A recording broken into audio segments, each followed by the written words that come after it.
ఈ ప్రాజెక్టు నేను ముఖ్యమంత్రి అయిన తర్వాత 2014 ఎలక్షన్స్ అయిన తర్వాత 7 మండలాలు తెలంగాణలో ఉన్నాయి.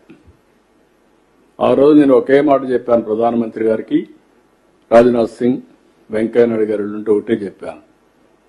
7 మండలాలు తెలంగాణలో ఉండి మీరు నేషనల్ ప్రాజెక్ట్ డిక్లేర్ చేస్తే ఆ 7 మండలాలు రాకపోతే ఇది ప్రాజెక్టు పూర్తి కాదు. దానివల్ల నేను ముఖ్యమంత్రి అయినా మీరు ఏమంటారు, మళ్లీ తెలంగాణ ఒప్పుకుంటే తప్ప ఇది జరగదని చెప్పి అడ్డం పెట్టే పరిస్థితి వస్తుంది. కాబట్టి నేను ప్రమాణ స్వీకారం చేయను. మీరు 7 మండలాలు ఇస్తే తప్ప నేను చేయనంటే ఫస్ట్ టైం చరిత్రలో 7 మండలాలు ఇస్తూ ఒక ఆర్డినెన్స్ ఇష్యూ చేసి ప్రెసిడెంట్ ఆఫ్ ఇండియా క్లియరెన్స్ ఇచ్చిన తర్వాత, పాస్ చేసిన తర్వాత పార్లమెంట్ సమన్ చేశారు.